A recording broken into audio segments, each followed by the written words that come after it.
తెలుగు శ్రోతలందరికీ నమస్కారం అండి. మన అలనాటి కథలు ఎవర్ గ్రీన్ స్టోరీస్ ఛానల్కి మీ అందరికీ స్వాగతం. మీరా నవల వింటున్నామండి. రచన లక్ష్మి గారు. ఇక ఆలస్యం చేయకుండా మనం కథల్లోకి వెళ్ళిపోదామండి. వీడియో చూసిన వెంటనే లైక్ చేసి షేర్ చేసి తప్పకుండా సబ్స్క్రైబ్ చేసుకోండి. మన ఛానల్ని బెల్ ఐకాన్ యాక్టివేట్ చేసుకోండి. శాంతమ్మ గారిని గదిలోకి తీసుకొచ్చింది మీరా. ఆవిడని మంచం మీద కూర్చోపెట్టి పక్క దులిపి వేసింది. తర్వాత హార్లిక్స్ కలిపి తీసుకొచ్చింది. అప్పటికి శేఖరం అక్కడికి వచ్చాడు. అతనికి కూడా కాఫీ అక్కడ పెట్టి వెళ్ళిపోయింది. 9 గంటలు అవుతోంది. వంట మినహా మిగతా పనులన్నీ అయినాయి. మీరాకి ఒకసారి శాంతమ్మ గారి గదిలోకి వెళ్ళాలనిపించి వెళ్ళింది. శాంతమ్మ గారు అక్కడ కళ్ళు మూసుకొని పడుకుంది. అక్కడెవరూ లేరు. మీరా వెనక్కి వచ్చేసింది. ఏదో కాగితాలు చూసుకుంటూ నిలబడ్డ శేఖరం సాలోచనగా గడ్డం పైకెత్తాడు. గుమ్మంలో ఆమె నిలబడి ఉంది. అతని కళ్ళల్లో ఆశ్చర్యం కొట్టొచ్చినట్లు కనిపిస్తోంది. ఏమిటన్నట్లుగా చూశాడు. శేఖరం కాగితాలపైనుంచి దృష్టి మళ్లించగానే ఆమె 2 అడుగులు లోపలికి వేసి చేతిలో రూపాయి అక్కడ టేబుల్ పైన పెట్టింది. ఏమిటిది? ఎందుకు? ఆశ్చర్యంగా అడిగాడు శేఖరం. నిన్న రిక్షాకి, చాలా ముభావంగా అంది. నేనిచ్చేశాను. అందుకే. మీరా, తీసుకెళ్ళిపో.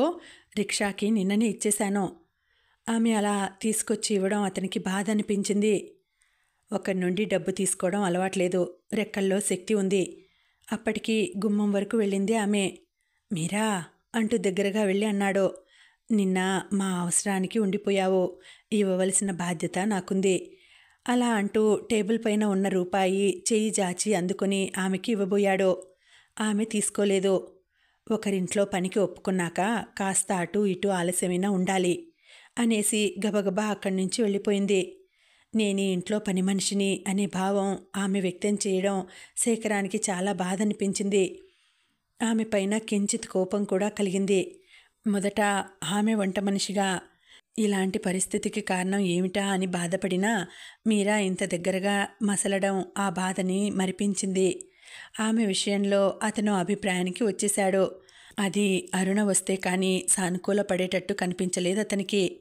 మీరాని మాట్లాడించాలన్నా, తనేదన్నా చెప్పబోయినా ఆమె ఇప్పుడు వినే మూడ్లో లేదు. మీరా ఇచ్చిన ఆ రూపాయి తన డైరీలో చాలా జాగ్రత్తగా దాచుకున్నాడు శేఖరం. మీరా వంట పని అయిపోగానే శాంతమ్మగారు ఆదేశించిన ప్రకారం దేవుడికి తనకి చేతనైనట్టు పూజ చేసి నైవేద్యం పెట్టింది. అలా అమ్మవారికి పూజ చేశాక తనకి నిగ్రహశక్తి, ధైర్యం ప్రసాదించమని వేడుకుంది. మొదటిసారిగా అమ్మవారికి 2 చేతులు జోడించి వేడుకుంది ఆమె శాంతమ్మగారి గదిలోకి వచ్చేసరికి శేఖరం అక్కడే ఉన్నాడు. ఆమె యువతలకి రాబోతుంటే శాంతమ్మగారు అడిగింది. పూజ అయిందా మీరా అని. అయిందమ్మా అంది మెల్లగా. ప్రసాదం తీసుకురా అంది. అరుణ కంటే స్నేహితురాలు. అమ్మకి కూడా మీరా అంటే ప్రాణం. గంగులు, అప్పి అందరూ చిన్నమ్మగారు అని ఆమెను పిలుస్తారు, అభిమానిస్తారు. అందరితో ఇంత తలో నాలికలా అయిపోయింది. ఆమె తనని చాలా చెడ్డవాడిని చేసేసింది. చిన్నబాబు, ప్రసాదం తీసుకో. తల్లి హెచ్చరికతో ఉలిక్కిపడ్డాడు శేఖరం. మీరా స్టూలు పైన పెట్టబోయింది. అతను చెయ్యి పెట్టడంతో మీరా చేతికివ్వక తప్పలేదు. ఒకరోజు మీరా ఇచ్చిన ప్రసాదం అరుణ ఇస్తే తను డ్రాయర్ సొరుగులో పడేయటం గుర్తొచ్చింది అతనికి. ఏదైనా, అది చిన్నదైనా పెద్దదైనా, అది తెలిసి చేసినా తెలియక చేసినా, పొరపాటు జరిగినా శిక్ష అనుభవించక తప్పదు. ఆనాడు ఆమె ఇచ్చినదని అసహించుకుని పడేశాడు. ఇప్పుడు స్వయంగా ఇస్తే తను చాలా భక్తిగా తీసుకున్నాడు. ఆనాడు మీరా ఇచ్చినది అసహించుకున్నట్లు ఇప్పుడు తనకివ్వడానికి ఆమెకి అలాగే ఉండి ఉంటుంది. టైం ఎంతయింది? శాంతమ్మగారు అడిగింది. వాచి చూసుకొని చెప్పాడు. 12 అవుతోంది. నువ్వు భోజనం చేసేయి, మీరా వెళుతుంది అందావిడ. నువ్వు చేయవా? ఈ పూటకి జావ తాగుతాను, వెళ్ళు, పొద్దుపోతోంది అంది. తర్వాత తింటాలేమ్మా, ఆవిడ్ని వెళ్ళిపోమ్మను. రాత్రి తిన్నావుగా, గిన్నెలో అలాగే ఉందట. ఎవరు చెప్పారు? ఆశ్చర్యంగా కొంచెం కుతూహలంగా అడిగాడు. మీరా చెప్పిందా అనుకుంటూ. అప్పి చెప్పింది. రాత్రి చిన్నబాబుగారు అన్నం తినలేదమ్మా అంటూ. నువ్వు పెట్టుకొని అసలే తినవు. కొడుకు మీరా పెడితే మొహమాట పడుతున్నాడనుకొని పోనీ నేను వచ్చి అక్కడ కూర్చోనా అడిగింది. నువ్వా? భలేదానివే, అంత నీరసంగా లేవలేకుండా ఉండి రాత్రి కూడా సరిగా చేయలేదు. పెట్టమని చెప్పనా? నువ్వు ముందు జావ తాగు, అన్నీ టేబుల్ పైన సర్ది వెళ్ళమను. నాకు ఆకలి వేసినప్పుడు తింటాను అన్నాడు శేఖరం. తనకి అలా వడ్డించడం మీరాకి ఇష్టం ఉండదనే ఇష్టం లేని పని చేయించి ఆమెకి కష్టం కలిగించడం అతనికి ఇష్టం లేదు. నువ్వు పెట్టుకు తింటావులే, లే నేను వస్తాను. అప్పి చేత టీ తెప్పించుకున్నావటగా, నాతో చెప్తే పెట్టించను. నాకేమిటో మగతగా నిద్ర పట్టేసింది అంటూ లేవబోయింది. శేఖరం వారించి తల్లిని లేవనీయలేదు. అప్పిని పిలిచాడు. ఏంటి బాబూ అంటూ వచ్చిందది. నా మీద అమ్మకి నేరాలు చెప్తున్నావటగా, సీరియస్గా ముఖం పెట్టి అడిగాడు. నేనా అండి? ఏం చెప్పానండి? తెల్లబోయింది. ఉత్తదే ఊరికే అంటున్నాడు అంది శాంతమ్మగారు. వెళ్ళి అమ్మకి జావ తీసుకురమ్మని చెప్పు అన్నాడు నవ్వుతూ. శేఖరం మీరాని మాటిమాటికి మాట్లాడిస్తే తను కావాలని పని ఉన్నట్లుగా మాట్లాడిస్తున్నాడని ఆమె ఎక్కడ అనుకుంటుందోనని అప్పి చేత హోటల్ నుంచి తెప్పించుకున్నాడు. టీ అది ఏమంత మంచి హోటల్ కాదు. బస్టాండ్ దగ్గర హోటల్ అంటే కాస్త పర్వాలేదు. తీరా తెప్పించుకున్నాడే గాని తాగలేక పారబూశాడు. మీరా జావ తీసుకొచ్చింది. శాంతమ్మగారు జావ తాగే వరకు గుమ్మం యువతల నిలబడింది. ఆవిడ తాగగానే అవి తీయడానికి లోపలికొచ్చింది. అవి అప్పి తీస్తుందిలే, నువ్వు అబ్బాయికి అన్నం పెట్టు అన్నారు శాంతమ్మగారు. శేఖరం ఏదో అనబోయాడు. 12:30 అయింది, ఇంకెప్పుడు తింటావు? వెళ్ళి తినరా అంది. మీరా వడ్డించి కొద్ది కొద్దిగా అన్నీ వేరే చిన్న చిన్న గిన్నెల్లోకి పెట్టి పక్కన ఉంచింది. నెయ్యి కరగబెట్టి పక్కన పెట్టింది. 5 నిమిషాలైంది. శేఖరం రాలేదు. వెళ్ళి శాంతమ్మగారికి చెప్దామని గుమ్మం వరకు వెళ్ళింది. అప్పుడే శేఖరం వస్తున్నాడు. మీరా వంటగదిలోకి వెళ్ళిపోయింది. శేఖరం కూర కలుపుకున్నాక చారు వేద్దామని వెళ్ళింది. నేను వేసుకుంటాను, ఇక్కడ ఉన్నాయిగా అన్నాడు. మీరా వచ్చేద్దామని ఇటు తిరగబోతుంటే అతను అడిగాడు. మీ అమ్మగారికి ఏమిటి సుస్థి అని. ఆమె జవాబు చెప్పలేదు. వంటగదిలోకి వచ్చేసింది. ఇంకా శేఖరం ఏమీ అడగలేదు. శేఖరం తల్లికి 100 రూపాయల కాగితం ఇచ్చాడు. మీరా జీతం నిమిత్తం. శాంతమ్మగారు వచ్చే నెల నుంచి ఎలాగూ ఇవ్వదలుచుకుంది. శేఖరం ఒక్క నెలకేమిటి అనేసరికి ఆవిడేం సమాధానం చెప్పలేదు. కానీ మీరా 100 రూపాయలు తీసుకోవడానికి నిరాకరించింది. శాంతమ్మగారు 4-5 సార్లు చెప్పినా మీరా వినలేదు. అప్పుడు నేను మానేస్తాను అంటే జీతం కోసం అనుకున్నారు మీరు నన్ను అర్థం చేసుకోలేదు అంది మీరా. దానికోసం కాదు, అబ్బాయే ఇచ్చాడు, వాడు అనవసరంగా ఏ పని చెయ్యడు అందావిడ. ఇంక మీరా మాట్లాడలేదు. శాంతమ్మగారు లేనప్పుడు మీరా శేఖరం గదిలోకి వచ్చింది. 20 రూపాయలు అక్కడ పెట్టింది. ఏదో రాసుకుంటున్న శేఖరం తలెత్తి చూశాడు. ఏమిటని అడిగాడు. 20 రూపాయలు ఎందుకు? నాకు ఇవ్వవలసినవి 80. శేఖరానికి అర్థమైపోయింది. అతను రాస్తున్న కాగితాలు అలాగే వదిలి కుర్చీలో వెనక్కి జార్లబడుతూ అన్నాడు. అమ్మకిచ్చేయి, నాకెందుకు? అప్పటికి గుమ్మం వరకు వెళ్ళిన మీరా ఆగి మెడ వెనక్కి తిప్పి అంది. ఇచ్చింది మీరని అమ్మగారు చెప్పారు, ఆవిడకి ఎలా ఇస్తాను? శేఖరం కుర్చీలోంచి లేచాడు. ఇంకా ఎక్కువ ఇవ్వాలని ఉన్నా మీరా అపార్థం చేసుకుంటుందని ఊరుకున్నాడు. 20 రూపాయలంటే ఎలాంటి ఆరాలు రావు. అయినా తను వచ్చిన రోజు మీరా రావటానికి కుదరదు. మానేస్తానన్నప్పుడు తల్లి జీతం పెంచుతాననడం విన్నాడు. అందుకే ధైర్యం చేసి తల్లికి ఇచ్చాడు. అమ్మ తను ఇచ్చినట్లు ఎందుకు చెప్పిందో అనుకున్నాడు. మీరా వెళ్ళిపోతుంటే శేఖరం మీరా ఆగు అన్నాడు సాధ్యమైనంత మృదువుగా. మీరా ఆగిపోయింది. వెనక్కి తిరిగి చూడలేదు. ఈ విషయం ఎలా చెబితే బాగుంటుందో అతనికి తోచలేదు. అమ్మ నీకు జీతం పెంచుతానందిగా. అలా అనలేడు. అనే మాట తను అనలేడు. మరి ఏమని చెప్పాలి? అమ్మ నేనిచ్చానని చెప్పిందా అన్నాడు చివరికి. అవును వెంటనే అంది మీరా. అదే అమ్మ ఇస్తే తీసుకునేదానివి కదూ. ఎవరిచ్చినా అనవసరంగా ఒకరి నుండి తీసుకునే అలవాట్లేదు. మొదట అమ్మ ఒక్కతనేగా, ఇప్పుడు అదనంగా నేనున్నాను. అరుణ వస్తుంది.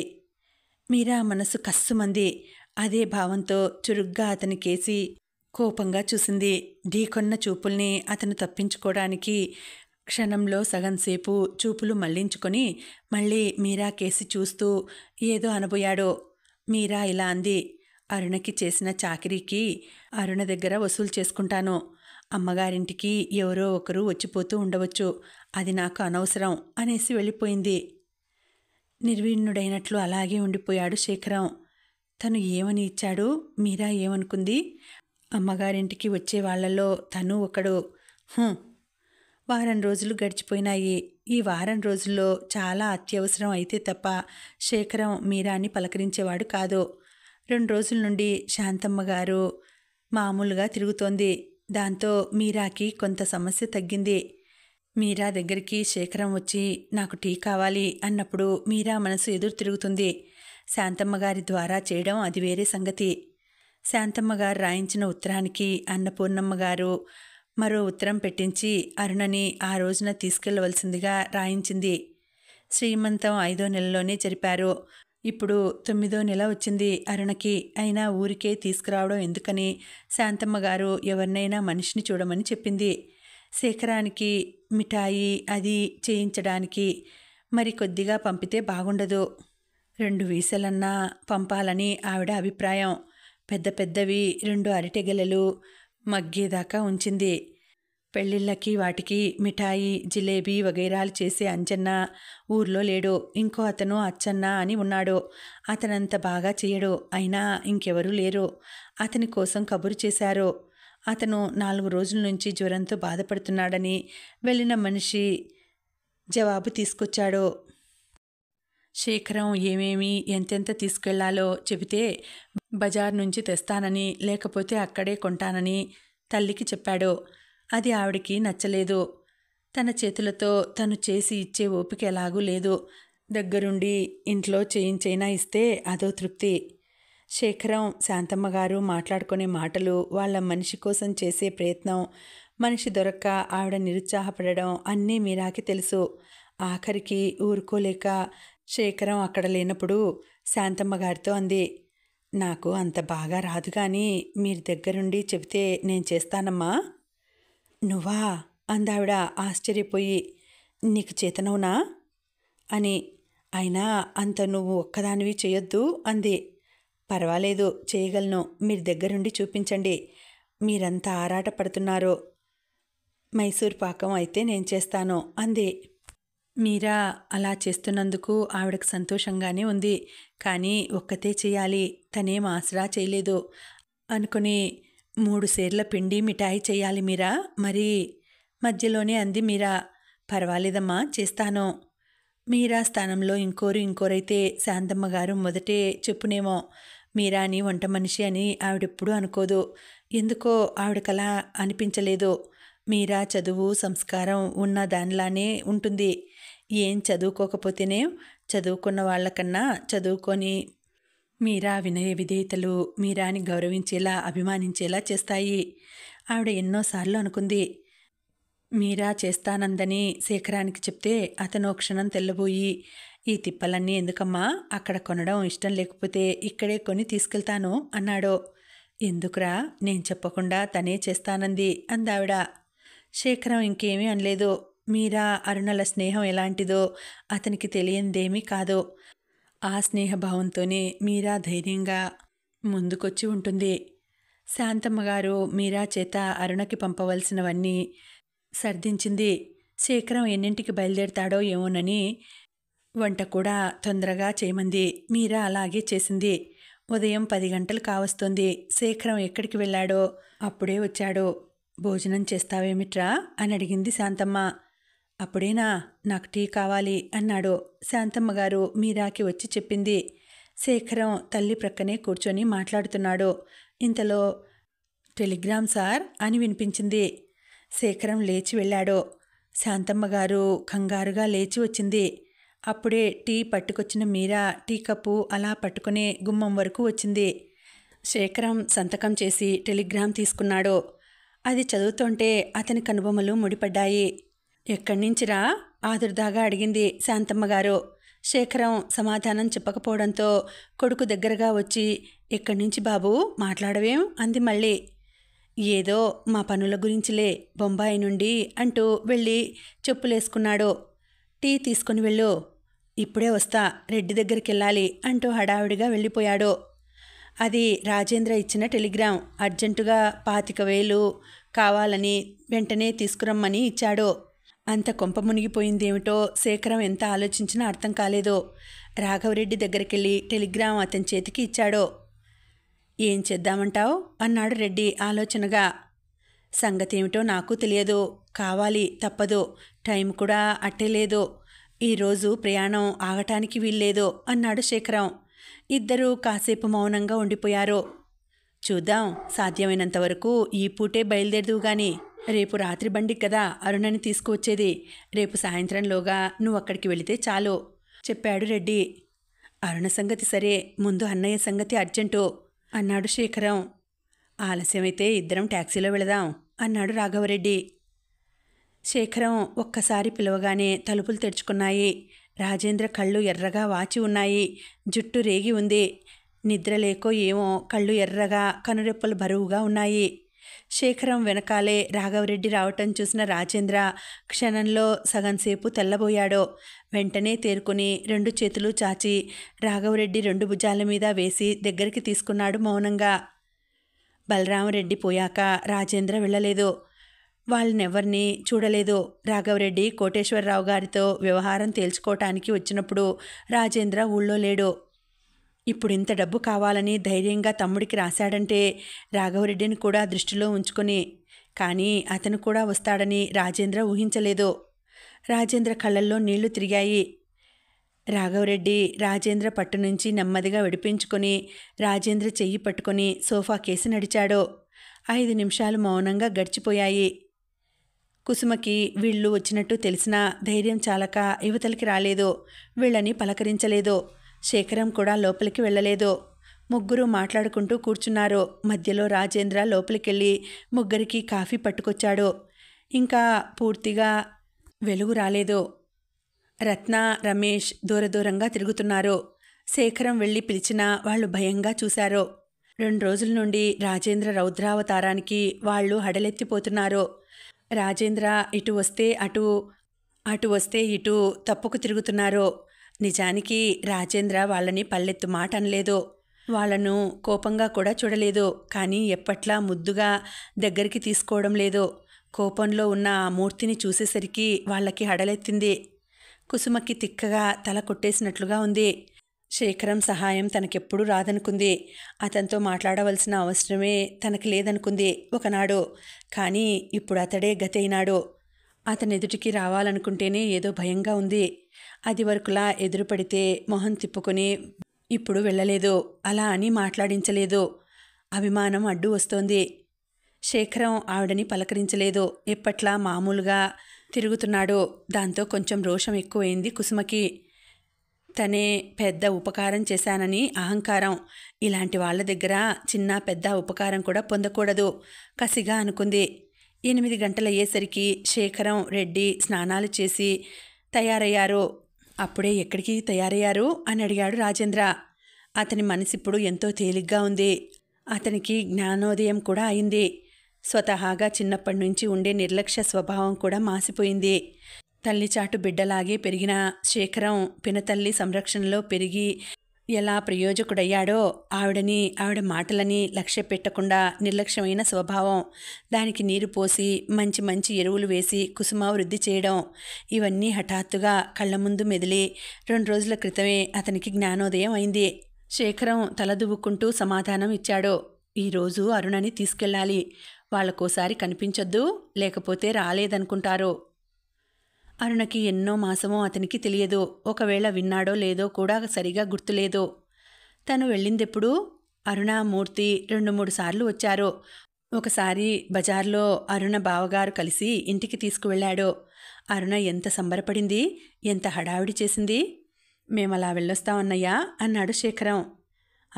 బ్యాంకు నుండి వస్తాను అన్నాడు రాజేంద్ర. శేఖరం, రెడ్డి వెళ్ళిపోయారు. వాళ్ళలా వెళ్ళగానే భార్య మీద విరుచుకుపడ్డాడు రాజేంద్ర. నీకీ జన్మకి బుద్ధి రాదు. వాళ్ళనొక్కసారి పలకరిద్దామన్న జ్ఞానం లేకపోయాక ఇంకెందుకు? ఆవేశంగా అన్నాడు. బ్రతకటం అనవసరం అంటారా? దండగంటారా? తన మామూలు ధోరణిలో అంది కుసుమ. అసలే ఉడికిపోతోంది. చిచి, ఇంకా బుద్ధి రాలేదు? నా వాళ్ళు అంటూ మిడిసిపడ్డావు. చేశాడుగా బాగా బుద్ధి వచ్చేటట్టు చేశాడు. అయితే ఏంలే, నా కళ్ళు తెరిపించాడు. కుసుమకి గొంతు వరకు వచ్చింది కోపం. ఎప్పుడూ ఎంతో సునాయాసంగా తడుముకోకుండా మాట్లాడే కుసుమ ఇప్పుడు చప్పున ఏమీ మాట్లాడలేకపోయింది. విసురుగా అక్కడి నుంచి వెళ్ళిపోయింది. రత్న, రమేష్ హాల్లోకి పరిగెత్తి బల్లుల్లా గోడకి అతుక్కున్నట్లుగా నిలబడ్డారు, భయంతో కళ్ళు వెడల్పు చేసుకుని. శర్మ మీద కుసుమకి చాలా కోపంగా ఉంది. వాడి మూలంగానే తనింత లోకువైపోయింది అని బాధపడింది. రాజేంద్రకి తెలియకుండా అక్కగారికి టెలిగ్రామ్ ఇప్పించింది. శర్మ చేసిన పని. వెంటనే వచ్చి రత్నని తీసుకెళ్లమని. వాళ్ళు వస్తారని కుసుమకి నమ్మకం లేదు. 4 రోజులు సద్దుమణిగాక తనే రత్నని దించి దులిపి రావాలనుకుంటోంది. మనసులో కూడా శర్మకి తనిచ్చిన లోకువేనని ఒప్పుకోదు కుసుమ. ఏమో, వాడిలా చేస్తాడని కలగందా? పోనీ ఏదో బాగుపడతాడు, ఆ పెద్ద కుటుంబానికి చేదోడు వాదోడుగా ఉంటాడు అనుకుంది. ఎంత తన మాట విన్నా అంతంత డబ్బు ఇస్తానంటే భర్త ఒప్పుకోడని తను నానా గడ్డి కరిచి డబ్బిస్తే బాగానే చేశాడు. ఎదురుగా శర్మ కనిపిస్తే ఏం చేసేదో కుసుమ. పైకి ముంగిలా ఉంటాడు, కానీ శర్మ చాలా నేర్పు కలవాడే. ఎదుటివారిని ఎలా మచ్చిక చేసుకోవాలో బాగా తెలుసు. పుట్టింటి తరపు వాళ్ళంటేనే కుసుమకి ఒళ్ళు తెలియదు. అలాంటిది శర్మ బుట్టలో చాలా తేలిగ్గా పడింది కుసుమ.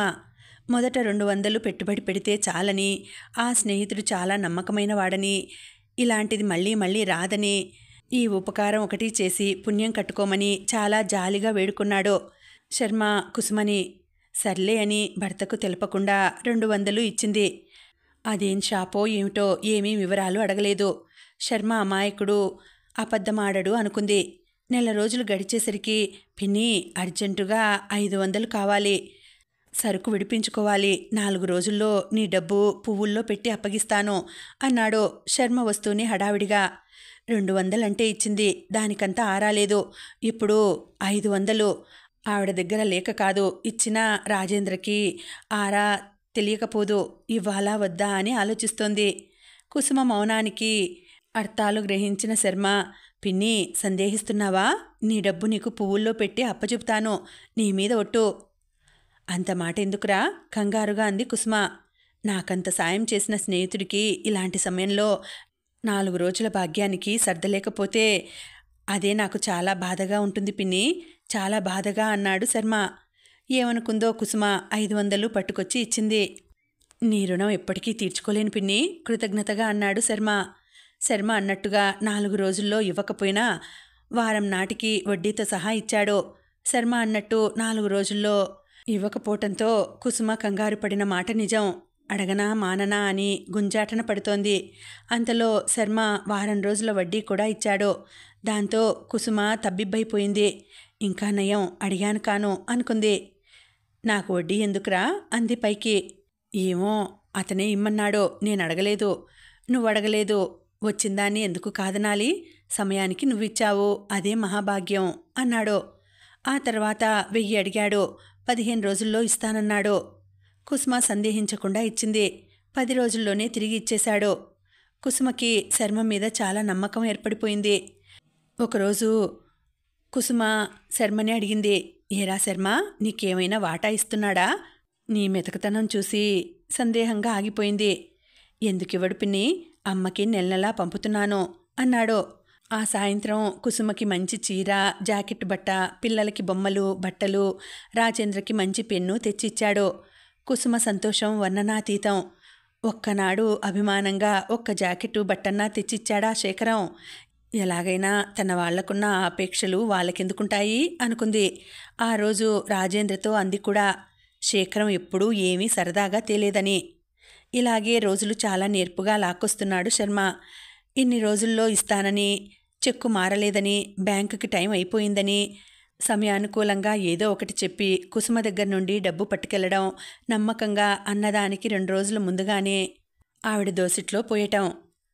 శర్మయందు బాగా నమ్మకం ఏర్పడిపోయిందేమో. సమయానికి కుసుమ దగ్గర లేకపోయినా శర్మ అడిగినంత మొత్తం తన దగ్గర లేకపోయినా తన స్నేహితుల దగ్గర తెచ్చి ఇచ్చేది. కాస్త వడ్డీ ఎక్కువ అనేసరికి వాళ్ళు చాలా సంబరంగా ఇచ్చేవారు. ఇలా కూడా 4-5 సార్లు జరిగింది. ఈ మధ్య అంటే 15 రోజుల క్రితం మధ్యాహ్నం 2 గంటలకి చాలా హడావిడిగా వచ్చాడు శర్మ. వస్తూనే, పిన్ని నువ్వో సహాయం చెయ్యాలి. ఇప్పుడు నువ్వు కాదన్నావంటే చాలా కష్టం. ఇలాంటి ఛాన్స్ మళ్ళీ ఈ జన్మలో రాదు అన్నాడు. అయ్యో, ఏమిటో చెప్పు. చెప్పందే ఎలా తెలుస్తుంది? నవ్వుతూ అంది కుసుమ. రాత్రి 8 లోపుగా 25,000 కావాలి. అతను 15,000 చూస్తానన్నాడు. నా వాటాకి 10,000 చూడమన్నాడు. 25,000 ఎందుకు? ఆశ్చర్యంగా అడిగింది. పై దేశాల నుండి రకరకాల వస్తువులు దిగుమతి అవుతుంటాయి. అలాంటి అదృష్టవంతుల్లో మాకు చిన్న అవకాశం లభించింది. నేను 10,000 ఇచ్చానంటే అతను 15, 25,000 సరుకు తెచ్చుకోవటం. వారం నాటికి 1,00,000, 1,00,000 మన చేతుల్లో ఉంటుంది. ఇలాంటి అవకాశం కల్లో కూడా ఊహించలేదు పిన్ని. నేను 10,000 చూస్తే చెరిసగం వాటా ఇస్తానన్నాడు. నీకెంత వీలుంటే అంత. నీకు మాత్రం దొరకద్దు. కానీ ఒకటి, నెల రోజులని చెప్పి నేను 10 రోజుల్లో ఇచ్చినా నెల వడ్డీ ఇచ్చేస్తాను. వాళ్ళిష్టం వచ్చిన వడ్డీ వేసుకోమను. సమయానికి ఆదుకుంటే చాలు. ఆలోచనలో పడింది కుసుమ. ఏమిటి ఆలోచిస్తున్నావు అని అడిగాడు శర్మ. అంత ఎక్కడ దొరుకుతుందా అని అంది. నీకెంత దొరికితే అంతే. ఇచ్చేవాళ్ళకి కూడా నమ్మకం ఉండాలిగా మరి. కుసుమ మాట్లాడలేదు.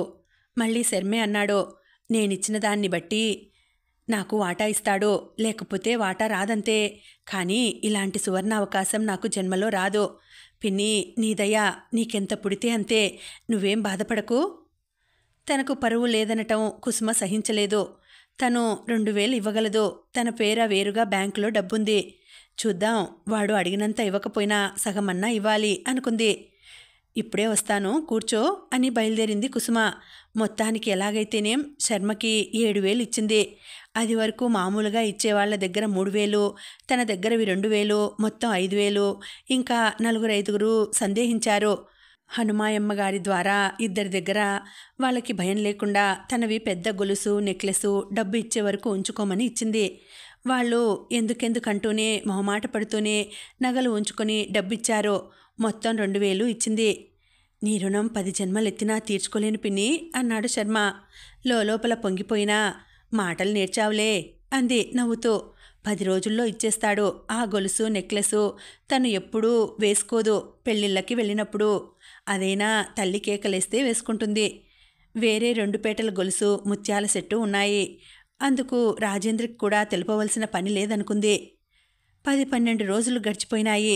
ఒకరోజు శర్మ వచ్చి కాసేపయ్యాక కుసుమతో అన్నాడు, రేపు కానీ ఎల్లుండి కానీ ఊరు వెళ్తాను, 4 రోజుల్లో వస్తాను అని. ఏ ఊరు?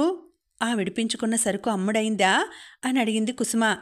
సగం అమ్ముడైంది. పబ్లిక్గా అమ్మడానికి వీల్లేదు. ఏ మరెలా? సందేహంగా అడిగింది. జాగ్రత్తగా పెద్ద పెద్ద షాపుల్లో ఇచ్చేయటమే. వాళ్ళు కళ్ళు మూసుకొని అమ్మేస్తారు. ఎన్ని నేర్చావురా అంది కుసుమ. శర్మ ఎదిగిపోయాడు అనుకుంటూ. ఏం చేయమంటావమ్మా, ఈ జానెడు పట్టుకి ఎన్ని తిప్పలు. ఈ కాస్త సవ్యంగా జరిగిపోతే అమ్మని నాన్నని ఈ ఊరు తీసుకొచ్చేద్దాం అనుకుంటున్నాను. ఇదంతా నీ చలవే పిన్ని అన్నాడు. కుసుమ మనసు గాల్లో తేలింది. వాళ్ళలా చాలాసేపు మాట్లాడుకుంటూ కూర్చున్నారు. మాటల్లో రాత్రి రాలేదేమిరా, ఎక్కడ పడుకున్నావు అని అడిగింది. 2వ ఆట సినిమాకెళ్ళాం. ఇంట్లో చెప్పలేదన్నా వినలేదు. 2ంటికి వచ్చి మిమ్మల్ని లేపాలని రాలేదు అన్నాడు. అదే అనుకున్నాలే, బాబాయ్ అడిగితే అదే చెప్పాను. ఏ సినిమాకి వెళ్ళారు? అనార్కలి, హిందీ. హిందీ అనార్కలా? ఏ టాకీస్లో? సంభ్రమంగా అడిగింది. హిందీ అనార్కలి కుసుమ చూడలేదు. ఎన్నాళ్ల నుంచో చూడాలని అనుకుంది. రాజేంద్రతో అప్పుడప్పుడు అంటూనే ఉంటుంది, ఎక్కడైనా మార్నింగ్ షో ఆడుతుందేమో వాకప్ చేస్తుండండి, ఆ సినిమా నాకు చాలా ఇష్టం అంటూ. సరే అంటాడతను. ఏ టాకీసో చెప్పి ఈ రోజే ఆఖరి రోజు అన్నాడు. కుసుమ గబగబా తయారైంది. భర్త వస్తూనే బయలుదేరచ్చు అని తరువాయిగా. రాజేంద్ర ఆరవుతుండగా వచ్చాడు. కుసుమ సినిమా సంగతి చెప్పి అతన్ని తొందర చేసింది. నేను రాలేను కుసుమ, నువ్వు శర్మ వెళ్ళిరండి అన్నాడు రాజేంద్ర. కుసుమ బుంగమూతి పెట్టింది. చంటి పిల్లల. ఎన్నాళ్ల నుంచో ఎదురు చూస్తున్న నాకు ప్రియాతి ప్రియమైన సినిమా. ఇన్నాళ్ళకి చూస్తూ మీరు పక్కన లేకుండానా? మీరు రాకపోతే నేను వెళ్ళను. ఈరోజు ఆఖరి రోజంట. పోనీ 2వ ఆటకి వెళ్దామా అంది. నువ్వలా అంటే ఏం చెప్పను కుసుమ. నా గురించి ఎన్నాళ్ళ నుంచో నువ్వు కలవరిస్తున్న సినిమా మానేయడం నాకు బాగుండదు. అంటూ అతను బ్యాగ్ తెరిచి చూపిస్తూ అన్నాడు. ఇది కంపెనీ డబ్బు. బ్యాంకుకి టైం అయిపోయింది. ఇంటికి తీసుకొచ్చాను. ఇంత డబ్బు ఇంట్లో పెట్టి వెళదామా చెప్పు అన్నాడు. బాగుంది. బీరువాలో పెట్టి తాళం వేస్తాను. శర్మ ఉంటాడుగా, మనం లేకుండా ఎక్కడికి వెళ్ళడు. రాజేంద్ర ఎన్ని విధాలా చెప్పినా కుసుమ వినలేదు. రాజేంద్ర రాకపోతే తను మానేస్తానంది. అతనికి ఎక్కడికి కదలాలని లేకపోయినా తప్పనిసరి అయ్యి కుసుమతో బయలుదేరాడు. వెళుతూ శర్మతో అంది కుసుమ. జాగ్రత్త రోయ్, గొంతు తగ్గించి అంది. బీరువాలో డబ్బు పెట్టాను, జాగ్రత్త. బయట కూడా వద్దు, లోపలే తలుపులు వేసుకుని కూర్చో అంది. అలాగే అన్నాడు శర్మ కలల్లో తేలిపోతూ. సినిమా హాల్లోనే రాజేంద్రకి తలపోటు ప్రారంభమైంది. ముళ్ళ మీద కూర్చున్నట్లు కూర్చున్నాడు. ఇంటికి వస్తూనే అతను భోజనం కూడా చేయకుండా పడుకున్నాడు. కుసుమకి కోపం వచ్చింది, విసుక్కుంది కూడా. చక్కగా ఇన్నాళ్లకి చూశానని ఆనందం లేదు, ఏం లేదు. అయినా నేను చాలా సంతోషంగా ఉన్నప్పుడు ఏదో ఒక అపశృతి. రాజేంద్ర ఏం మాట్లాడలేదు. కుసుమ కూడా కోపం వచ్చి భోజనం చేయలేదు. కుసుమతో అన్నాడు శర్మ నెమ్మదిగా. నేను తెల్లారగట్ల ఊరుకు వెళ్తాను పిన్ని, నువ్వు నిద్రలో ఉంటావు, లేపను. తెల్లారగట్లా? 4 గంటలకి కారులో వెళ్తున్నాం. మీరు వెళ్ళాక అతను వచ్చి చెప్పాడు, మళ్ళీ ఎల్లుండి సాయంత్రానికి వచ్చేస్తాం అన్నాడు. నన్ను లేపు, కాఫీ కాచిస్తాను అంది కుసుమ. కాఫీకేమిటి, నువ్వు అలాంటివేం పెట్టుకోకు పిన్ని అన్నాడు. కుసుమ వినలేదు. తెల్లారగట్ల లేచి శర్మకి కాఫీ ఇచ్చింది. నువ్వే ఎదురురా పిన్ని అన్నాడు శర్మ. కుసుమ సంతోషంగా ఎదురు వచ్చింది. వస్తా పిన్ని అన్నాడు. క్షేమంగా వెళ్ళి లాభంగా రా అంది నవ్వుతూ. ఇదంతా నీ చలవే పిన్ని అంటూ మరోసారి చెప్పి సాగిపోయాడు శర్మ. ఇంకా ఉందండి, మళ్ళీ వచ్చే వీడియోలో తర్వాతి భాగం వినేద్దామండి. అంతవరకు సెలవు. నమస్తే.